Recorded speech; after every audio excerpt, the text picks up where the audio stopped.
ನೇರ ನುಡಿ ದಿವ್ಯ ಉತ್ತರ. ಓಂ ನಮಃ ಶಿವಾಯ. ಶ್ರೀ ಗುರು ಬಸವಲಿಂಗಾಯ ನಮಃ.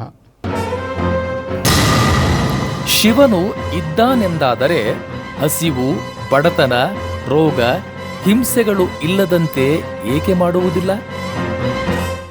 ಶಿವನು ಇದ್ದಾನೆ ಅನ್ನೋದಾದರೆ ಈ ಹಸಿವು, ಬಡತನ, ಈ ರೋಗ, ಈ ನೋವುಗಳು ಯಾಕೆ ಇಲ್ದಂಗೆ ಮಾಡಲ್ಲ? ದೇವ್ರು ಇದ್ದಾನಲ್ವ, ಅವನೆಲ್ಲ ನೋಡ್ತಾ ಇದ್ದಾನಲ್ವ.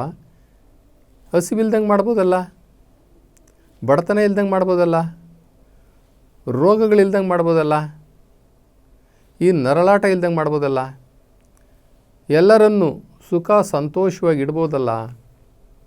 ಇದು ಬಹಳ ಜನಗಳಲ್ಲಿ ಅವಾಗವಾಗ ಅನಿಸುವಂತಹ ಮಾತು.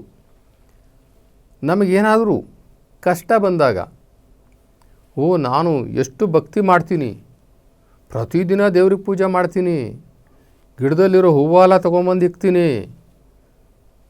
ಅಂಗಡಿಗಳಲ್ಲೆಲ್ಲ ಹುಡುಕಿ ಒಳ್ಳೆ ಸುವಾಸನೆ ಇರ್ತಕ್ಕಂಥ ಅಗರಬತ್ತಿ ತೊಗೊಂಡು ಬರ್ತೀನಿ, ತೆಂಗಿನಕಾಯಿ ಹಿಂಗೆ ಒಡೆದು ತೊಗೊಂಬರ್ತೀನಿ, ಎಷ್ಟು ಚೆನ್ನಾಗಿ ಬಲ್ತಿರೋ ತೆಂಗಿನಕಾಯಿ ತೊಗೊಂಡು ಬರ್ತೀನಿ, ಕಡ್ಡಿ ಹಚ್ತೀನಿ, ಧೂಪ ಹಾಕ್ತೀನಿ, ದಿನಾ ಪೂಜೆ ಮಾಡ್ತೀನಿ ರೀ. ಆದರೆ ನಮಗಿಂತಿಂಥ ಕಷ್ಟ ಕೊಡ್ತಾನಲ್ಲ ಆ ದೇವ್ರು ಇದ್ದಾನ? ಅವನಿಗೆ ಕಣ್ಣಿದೆಯಾ? ಅವನಿಗೇನು ಇದೆಲ್ಲ ಗೊತ್ತಾಗಲ್ವಾ? ಇದ್ದಕ್ಕಿದ್ದಂಗೆ ದೇಶದಲ್ಲಿ ಕ್ಷಾಮ ಬರ್ತದೆ, ಹೆಚ್ಚು ಮಳೆ ಆಗುತ್ತೆ ಅಥವಾ ಮಳೆನೇ ಇಲ್ಲದಂತಹ ಪರಿಸ್ಥಿತಿ ಬರ್ತದೆ, ಬೆಂಕಿಯಿಂದ ಅನಾಹುತಗಳಾಗುತ್ತೆ, ಭೂಕಂಪದಿಂದ ಅನಾಹುತಗಳಾಗ್ತವೆ, ಆಕ್ಸಿಡೆಂಟ್ಗಳು, ಇವೆಲ್ಲವನ್ನು ಕೂಡ ನೋಡ್ತೀವಲ್ಲ. ದೇವರು ಇದ್ರೆ ಇದೆಲ್ಲ ಯಾಕ್ರೆ ಆಗುತ್ತೆ? ದೇವರು ಇದ್ದಾನೆ ಅನ್ನೋದಾದರೆ ಇದೆಲ್ಲ ಆಗಬಾರ್ದಪ್ಪ ಅಂತ ಹೇಳಿ ನಾವು ನಮ್ಮ ಅನಿಸಿಕೆ ಮಟ್ಟಕ್ಕೆ ನಾವು ಹೇಳ್ಕೊಳ್ತೀವಿ. ಆದರೆ ಪರಮಾತ್ಮ ಶಿವ ಎಲ್ಲರಿಗೂ ಎಲ್ಲವನ್ನು ಕೊಟ್ಬಿಟ್ಟಿದ್ದಾನೆ. ಆಯ್ಕೆ ನಮ್ಮದು. ನಮಗೆ ಒಳ್ಳೆಯದಾಗಬೇಕಾಗಿದ್ದರೂ ಅದಕ್ಕೆ ನಾವೇ ಕಾರಣ, ನಮಗೆ ಕೆಟ್ಟದಾದ್ರೂ ಸಹ ಅದಕ್ಕೆ ನಾವೇ ಕಾರಣ. ನಾಳೆ ನಮಗೇನೋ ಒಂದು ಸನ್ಮಾನ ಆಗುತ್ತೆ ಅನ್ನೋದಾದರೆ ಅದಕ್ಕೆ ನಾವೇ ಕಾರಣ. ನಾಳೆ ನಾವು ಜೈಲಿಗೆ ಹೋಗ್ತಾ ಇದ್ದೀವಿ ಅಂತ ಅನ್ನೋದಾದರೆ ಅದಕ್ಕೂ ನಾವೇ ಕಾರಣ. ಪರಮಾತ್ಮ ಶಿವ ಯಾರಿಗೂ ಅನ್ಯಾಯ ಮಾಡದಂತೆ ಎಲ್ಲರಿಗೂ ಎಲ್ಲ ಗುಣಗಳನ್ನು, ಎಲ್ಲ ಸ್ವಭಾವಗಳನ್ನು, ಎಲ್ಲ ಒಳ್ಳೆತನವನ್ನು, ಎಲ್ಲ ಕೆಟ್ಟತನವನ್ನು ಎಲ್ಲವನ್ನು ಕೊಟ್ಬಿಟ್ಟಿದ್ದಾನೆ. ನೀನು ಅದನ್ನು ಉಪಯೋಗಿಸ್ಕೊ. ಹೆಂಗೆ ಉಪಯೋಗಿಸ್ಕೊತೀಯೋ ನೀನು ಉಪಯೋಗಿಸ್ಕೊಂಡು ನೀನು ಹೆಂಗೆ ಅಭಿವೃದ್ಧಿ ಆಗ್ತೀಯಾ ಅಥವಾ ನೀನು ಕ್ಷೀಣಿಸ್ತೀಯಾ, ಎರಡೂ ಕೂಡ ನಿನಗೆ ಬಿಟ್ಟಿದ್ದು ಅಂತ ಹೇಳಿ ಜನಗಳನ್ನೆಲ್ಲ ಫ್ರೀ ಬಿಟ್ಬಿಟ್ಟಿದ್ದಾನೆ. ಎಲ್ಲ ಒಳ್ಳೆ ಬುದ್ಧಿ ಕೊಟ್ಟಿದ್ದಾನೆ, ಒಳ್ಳೆ ಸ್ವಭಾವ ಕೊಟ್ಟಿದ್ದಾನೆ, ಒಳ್ಳೆ ನಡತೆ ಕೊಟ್ಟಿದ್ದಾನೆ, ಕೆಟ್ಟದ್ದನ್ನು ಇಟ್ಟಿದ್ದಾನೆ. ನಿಮ್ಮ ಆಯ್ಕೆ.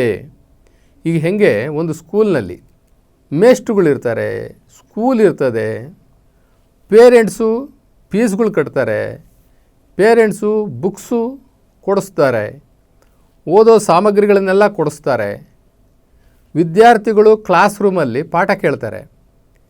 ಎಲ್ಲ ವಿದ್ಯಾರ್ಥಿಗಳಿಗೆ ಒಬ್ಬರೇ ಮೇಷ್ಟ್ರು ಪಾಠ ಮಾಡ್ತಾರೆ.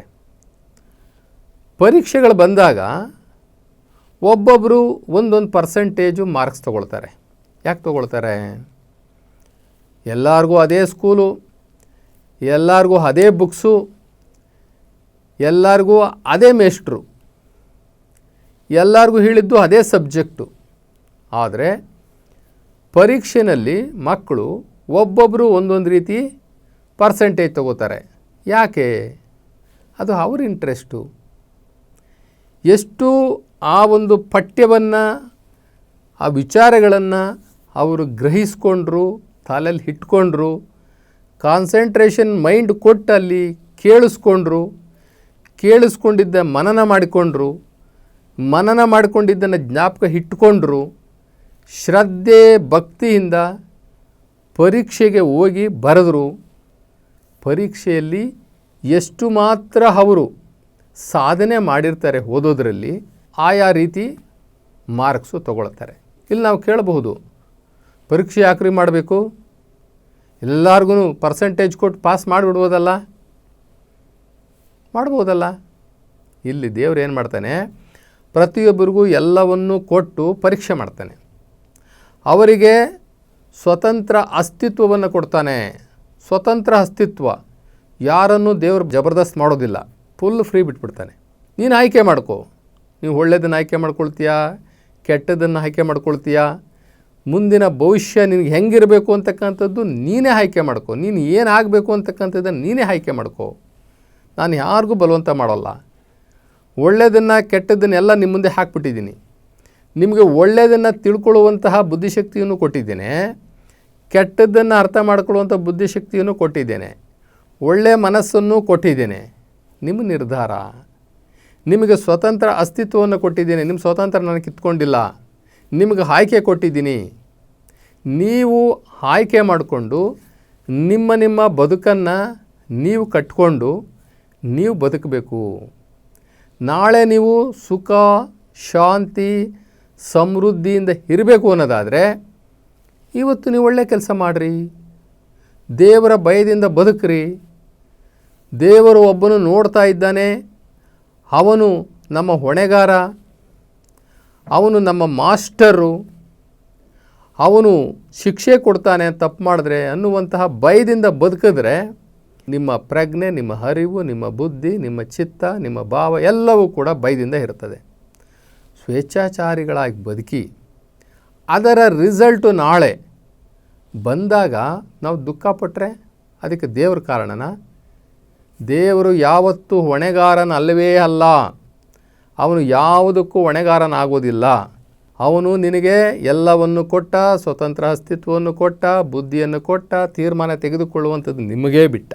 ತೀರ್ಮಾನ ತೆಗೆದುಕೊಳ್ಳುವಂಥದ್ದನ್ನು ಈ ಜಗತ್ತಿನ ಜನಕ್ಕೆ ಅವ್ರಿಗೆ ಬಿಟ್ಟು ನೀವು ನಡ್ಕೊಂಡು ಹೋಗ್ರಿ. ಹೆಂಗೆ ನಡ್ಕೊಂಡು ಹೋಗ್ತೀರೋ ನಡ್ಕೊಂಡು ಹೋಗ್ರಿ. ನಿಮ್ಮ ನೋವು, ನಿಮ್ಮ ನಲಿವು, ನಿಮ್ಮ ಕಷ್ಟ, ನಿಮ್ಮ ದುಃಖ, ನಿಮ್ಮ ಸಂತೋಷ, ನಿಮ್ಮ ಸುಖಕ್ಕೆ ನಾನು ಯಾವುದಕ್ಕೂ ಅಡ್ಡ ಬರಲ್ಲ, ನೀವು ಆಯ್ಕೆ ಮಾಡ್ಕೊಳ್ಳಿ ಅಂತ ಬಿಟ್ಬಿಟ್ಟ. ಅದ್ರ ಮೇಲ್ಪಟ್ಟು ಏನು ಮಾಡ್ದ? ಧರ್ಮಗ್ರಂಥಗಳನ್ನು ಕೊಟ್ಟಿದ್ದಾನೆ. ಧರ್ಮ ಸಂದೇಶ ವಾಹಕರ ಮೂಲಕ, ಋಷಿ ಮುನಿಗಳ ಮೂಲಕ, ಬಸವಾದಿ ಶಿವಶರಣರ ಮೂಲಕ ನಮಗೆ ವಚನಗಳನ್ನು ಕೊಟ್ಟಿದ್ದಾನೆ. ವಚನಗಳು ಅಂತಂದ್ರೇನು? ನಮಗೆ ಗೈಡ್ ಬುಕ್ಸು, ನಮಗೆ ಜೀವನದಲ್ಲಿ ಗೈಡ್ ಮಾಡೋವಂಥದ್ದು, ನಮ್ಮ ಆಧ್ಯಾತ್ಮಿಕ ಬೆಳಕದು, ಅವನ್ನು ಕೊಟ್ಟಿದ್ದಾನೆ. ಇವನ್ನೆಲ್ಲವನ್ನು ಇಟ್ಕೊಂಡು ನಾವು ತಪ್ಪುಗಳು ಮಾಡಿ ಅನೇಕ ಕಷ್ಟ ನಷ್ಟಗಳನ್ನು, ರೋಗ ರುಜಿನಗಳನ್ನು ತಂದುಕೊಂಡು ಮಾನ ಅಪಮಾನಗಳನ್ನೆಲ್ಲ ಮಾಡಿಕೊಂಡು ಇವೆಲ್ಲವನ್ನು ಹಾಳು ಮಾಡಿಕೊಂಡು ದೇವ್ರನ್ನ ಬೈಕೊಂಡ್ರೆ ದೇವರು ಹೊಣೆಗಾರನಲ್ಲವೇ ಅಲ್ಲ. ಆದ್ದರಿಂದ ದೇವರು ಇದ್ದಾನೆ ಅಂದ ಮಾತ್ರಕ್ಕೆ ನಾವು ಚೆನ್ನಾಗೇ ಇರಬೇಕು, ದೇವರು ಇದ್ದಾನೆ ನಮ್ಮನ್ನು ಚೆನ್ನಾಗಿ ಇಡಬೇಕು ಅನ್ನೋದಾದರೆ ಅದು ಸಾಧ್ಯ ಇಲ್ಲ. ಇವತ್ತು ನೀವು ಏನು ಬೆಳೆಯನ್ನು ಬಿತ್ತುತ್ತೀರೋ ಅದರ ಫಲವನ್ನು ನಾಳೆ ಅನುಭವಿಸಲೇಬೇಕು. ಇದು ಜಗತ್ತಿನ ನಿಯಮ, ಪ್ರಕೃತಿಯ ನಿಯಮ, ದೇವರ ನಿಯಮ.